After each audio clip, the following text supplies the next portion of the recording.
நாளும் ஒரு திருக்குறள் அறத்துப்பால் இனியவை கூறல்.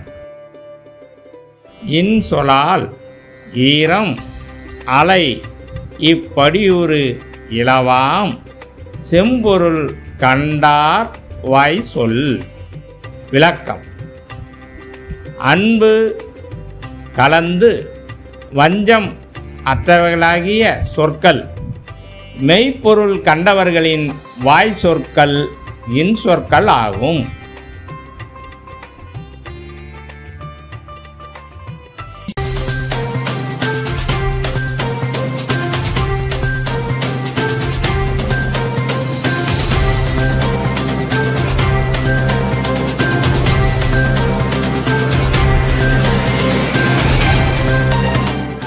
வணக்கம். இன்றைய முக்கிய செய்திகள்.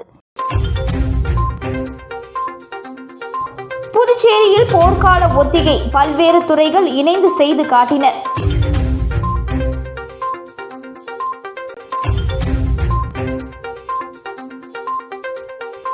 ஆபரேஷன் சிந்தூர் தாக்குதல் இந்திய ராணுவத்திற்கும் பிரதமருக்கும் முதலமைச்சர் ரங்கசாமி பாராட்டு.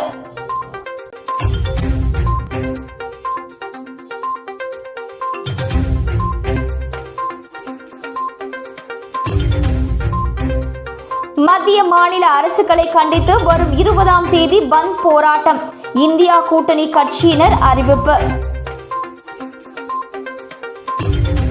இனி விரிவான செய்திகள்.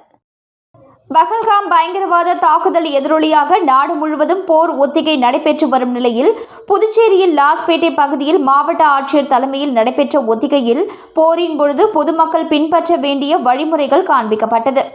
ஜம்மு காஷ்மீர் பஹல்காம் பயங்கரவாத தாக்குதலில் சுற்றுலா பயணிகள் 26 பேர் கொல்லப்பட்டதை தொடர்ந்து பாகிஸ்தான் மீது இந்தியா பல்வேறு நடவடிக்கைகளை மேற்கொண்டு வருகிறது. இரு நாடுகளும் தங்கள் இராணுவ பாதுகாப்பு நடவடிக்கைகளை அதிகரித்துள்ளன. இதனால் எல்லைப் பகுதியில் போர் பதற்றம் அதிகரித்துள்ளது.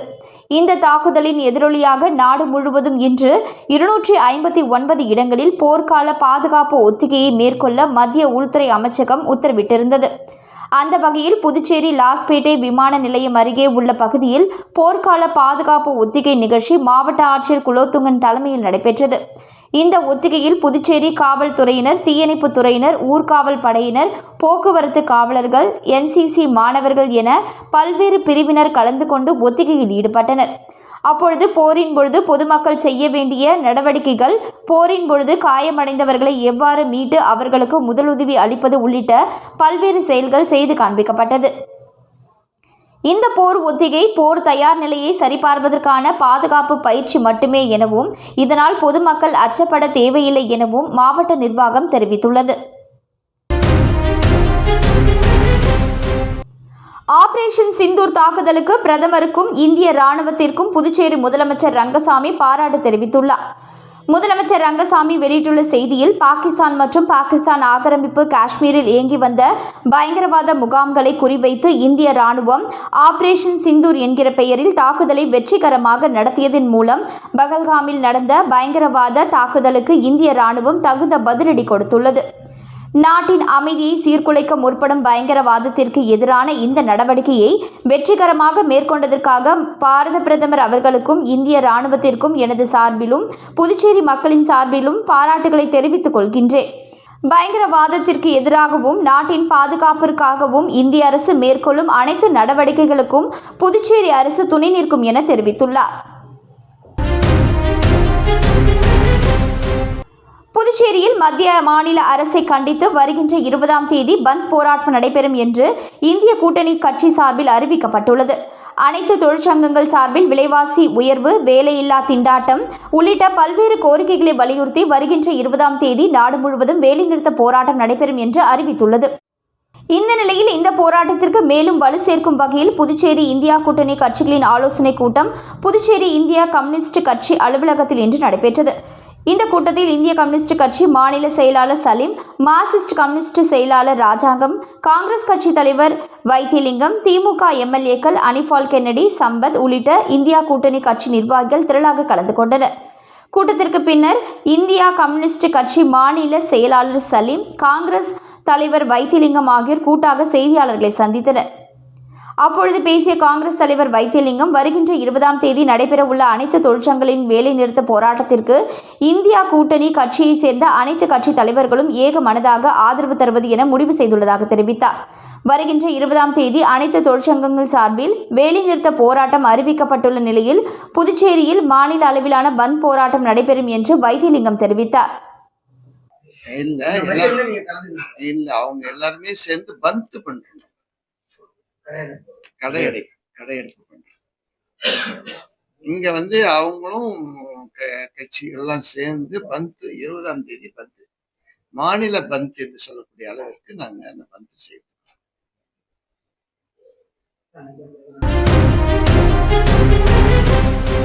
புதுச்சேரியில் ஜனநாயகத்தை மீட்டெடுக்க மத்திய அரசிடமிருந்து மாநில அந்தஸ்து பெற்றுத்தர வலியுறுத்தி சட்டமன்ற எதிர்க்கட்சித் தலைவர் சிவா தலைமையில் திமுக சட்டமன்ற உறுப்பினர்கள் முதலமைச்சர் ரங்கசாமியிடம் கோரிக்கை மனு அளித்தனர்.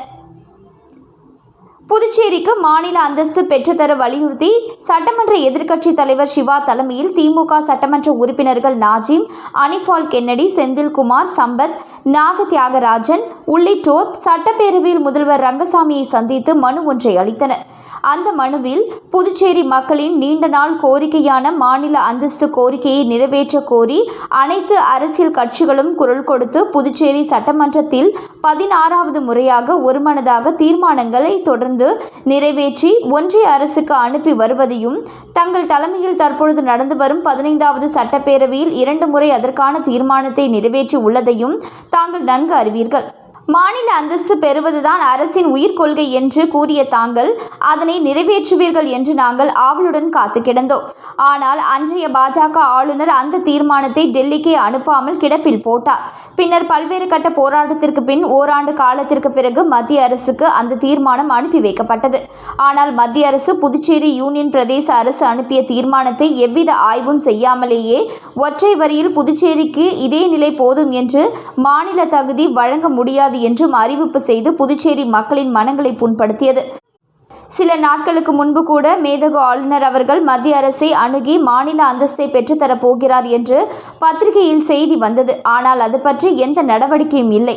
மாநிலத்தில் நீண்ட காலம் முதல்வர் பொறுப்பிலும் மிகுந்த அனுபவம் கொண்ட தாங்கள் இதில் அதிக கவனம் செலுத்தி கடந்த காலங்களில் பெற்றுத்தர முடியாத மாநில அந்தஸ்து தகுதியை தாங்கள் பெற்றுத்தந்து புதுச்சேரி மண்ணின் மக்களை ஜனநாயகத்தை மீட்டெடுக்க வேண்டும் என்று திராவிட முன்னேற்ற கழகம் சார்பில் தங்களை கேட்டுக்கொள்கிறோம்.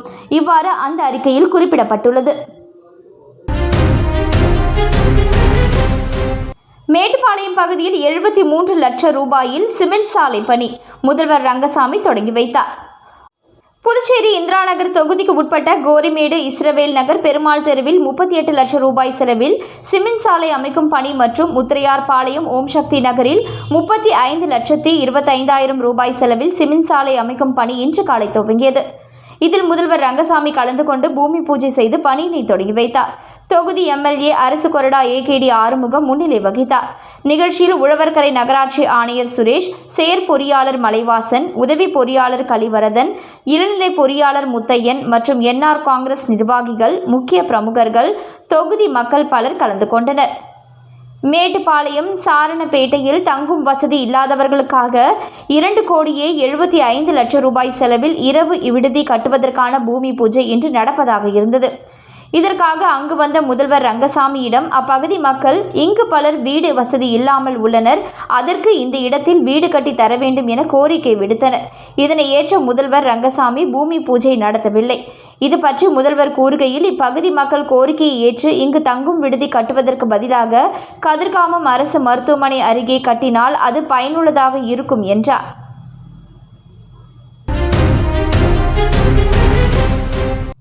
பூரணாங்குப்பம் ஐயனார் ஆலய திருப்பணிக்காக 15 லட்சம் ரூபாய்க்கான காசோலையை சபாநாயகர் ஏம்பலம் செல்வம் திருப்பணி குழுவினரிடம் வழங்கினார்.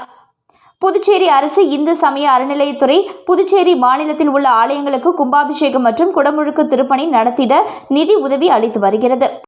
அந்த வகையில் மணவெளி தொகுதிக்கு உட்பட்ட பூரணாங்குப்பம் கிராமத்தில் எழுந்தருளி இருக்கும் அருள்மிகு ஸ்ரீ ஐயனார் மற்றும் ஸ்ரீ பிடாரியம்மன் கோவில் ஆகியவற்றின் திருப்பணிக்காக புதுச்சேரி அரசு இந்து சமய அறநிலையத்துறை மூலம் நிதி உதவி வழங்கும் நிகழ்ச்சி தவளக்குப்பம் சபாநாயகர் இல்ல அலுவலகத்தில் நடைபெற்றது.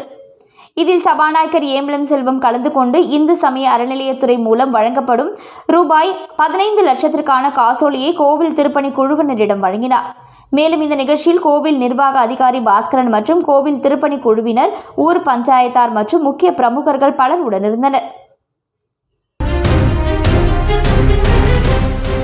புதுச்சேரி அரசு சமூக நலத்துறை மூலம் 65 வயது கடந்த முதியோர்களின் நலனுக்காக போர்வை மற்றும் காலணிகள் வழங்கப்பட்டு வருகிறது. மேலும் இதனைத் தொடர்ந்து உருளையன்பேட்டை தொகுதிக்கு உட்பட்ட புதுப்பாளையம் வார்டு பகுதியான ராஜா நகர், முத்தமிழ் நகர், அருந்ததி நகர், ஐயனார் நகர், சுப்பையா நகர், மகாலட்சுமி நகர், தென்னஞ்சாலை ரோடு போன்ற பகுதிகளில் உள்ள அங்கன்வாடி மையங்களில் முதியோர் உதவித்தொகை பெறும் 65 வயதிற்கு மேற்பட்ட முதியோர்களுக்கு போர்வை மற்றும் காலணிகளை உருளையன்பேட்டை தொகுதி சட்டமன்ற உறுப்பினர் நேரு வழங்கினார். நிகழ்ச்சியில் அங்கன்வாடி மையங்களின் ஆசிரியர் மற்றும் உதவியாளர், மேலும் அப்பகுதியை சேர்ந்த மனிதநேய மக்கள் சேவை இயக்க பிரமுகர்கள் பலர் உடனிருந்தனர்.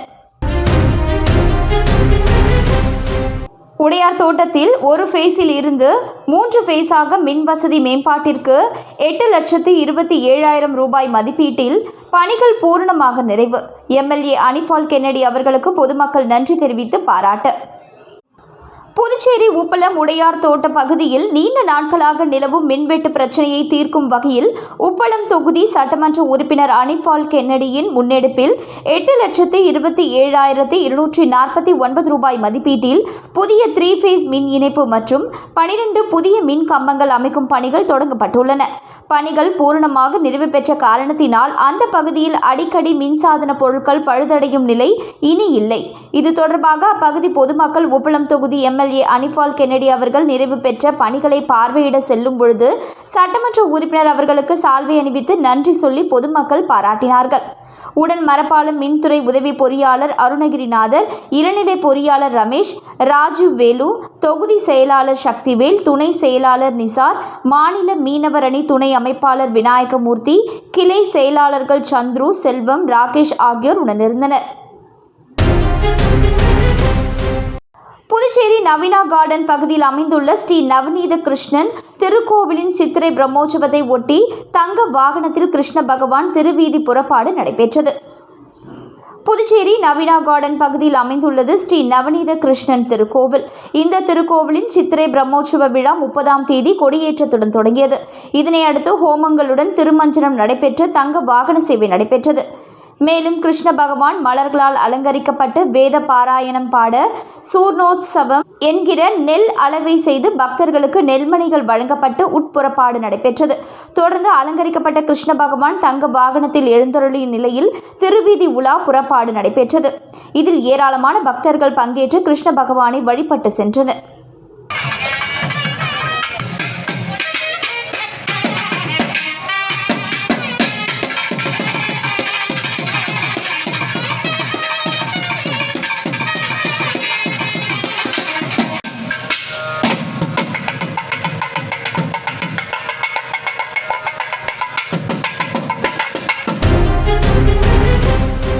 வில்லியனூர் அருள்மிகு ஸ்ரீ முத்தாள வாழி மாரியம்மன் ஆலய பிரம்மோற்சவத்தில் யாதவ மரபினர் சார்பில் நடைபெற்ற 6ஆம் நாள் உற்சவ விழாவில் யானை வாகனத்தில் அம்மன் வீதி உலா வெகு சிறப்பாக நடைபெற்றது. புதுச்சேரி மாநிலம் வில்லியனூர் மேற்கு மாட வீதியில் எழுந்தருளி இருக்கும் அருள்மிகு ஸ்ரீ முத்தாள வாழி மாரியம்மன் ஆலய செடல் பிரம்மோற்சவத்தினை முன்னிட்டு யாதவ மரபினர் சார்பில் 6ஆம் நாள் உற்சவ விழா நடைபெற்றது. இதில் அம்மனுக்கு அபிஷேக ஆராதனைகள் செய்து மகா தீபாராதனை காண்பிக்கப்பட்டது. இவ்விழாவில் சிறப்பு விருந்தினராக புதுவை மாநில எதிர்க்கட்சித் தலைவர் எம்எல்ஏ சிவா கலந்து கொண்டு சுவாமி தரிசனம் செய்தார். தொடர்ந்து பரதநாட்டியம் நிகழ்ச்சி நடைபெற்றது. இதனைத் தொடர்ந்து இரவு சுவாமிக்கு மகா தீபாராதனை காண்பிக்கப்பட்டது. தொடர்ந்து பரசுராமர், காத்தவராயன் யானை வாகனத்தில் அம்மன் திருவீதி உலா மிக பிரம்மாண்டமான முறையில் நடைபெற்றது. இதில் வான வேடிக்கை, பரதநாட்டிய கச்சேரி, பெண்களின் இசை வாத்தியங்கள் பிரம்மாண்டமாக முழங்க சுவாமி வீதி உலா வெகு சிறப்பான முறையில் நடைபெற்றது. இதில் திரளான பக்தர்கள் கலந்து கொண்டு சுவாமி தரிசனம் செய்தனர். இந்நிகழ்ச்சிக்கான ஏற்பாட்டினை உற்சவதாரர் யாதவ மரபினர் சபரிநாதன், சங்கர், ஏழுமலை, ராஜி, ஏழுமலை, சுப்பிரமணி, பாலையா, ஜனார்த்தனன், ஜெயபால், வேலு, ஊர் பொதுமக்கள் மற்றும் திருக்கோவில் நிர்வாக அதிகாரி சரவணன், அருள்மிகு ஸ்ரீ முத்தாள வாழி மாரியம்மன் ஆலய ஊழியர்கள், வில்லியனூர் ஊர் பொதுமக்கள் வெகு சிறப்பான முறையில் செய்திருந்தனர். பூர்ணாங்குப்பம் முழியன் குளத்தில் நடைபெற்று வரும் மதில் சுவர் அமைக்கும் பணியை பாஜக மாநில விவசாய அணி தலைவர் ராமு பார்வையிட்டார்.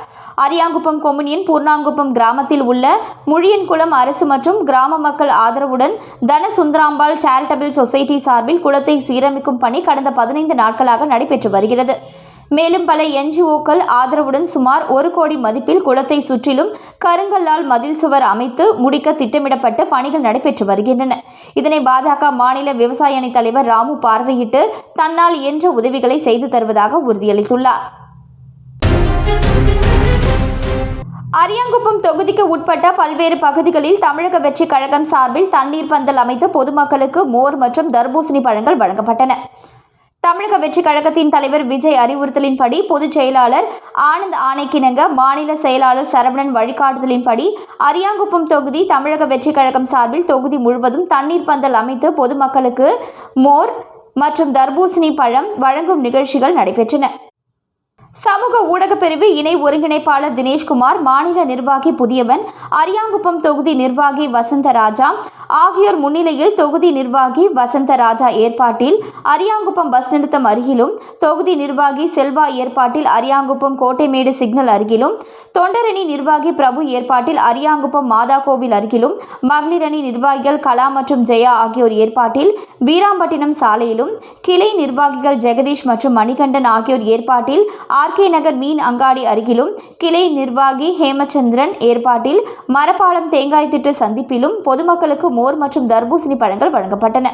மேலும் இந்த நிகழ்ச்சியில் அரியாங்குப்பம் தொகுதி தொண்டரணி நிர்வாகி பிரபு, தொகுதி கிளை நிர்வாகிகள், மகளிரணி நிர்வாகி கலா மற்றும் ஜெயா, மணவெளி தொகுதி நிர்வாகிகள், ஏம்பலம் தொகுதி நிர்வாகிகள் கலந்து கொண்டனர். மீண்டும் இன்றைய முக்கிய செய்திகள். புதுச்சேரியில் போர்க்கால ஒத்திகை, பல்வேறு துறைகள் இணைந்து செய்து காட்டினர்.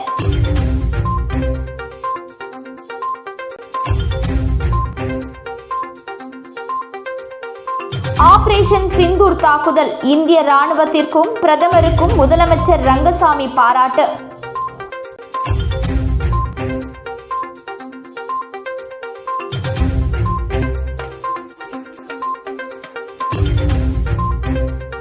மத்திய மாநில அரசுகளை கண்டித்து வரும் 20ஆம் தேதி பந்த் போராட்டம், இந்தியா கூட்டணி கட்சியினர் அறிவிப்பு. இத்துடன் இன்றைய செய்திகள் நிறைவடைந்தன. நன்றி, வணக்கம்.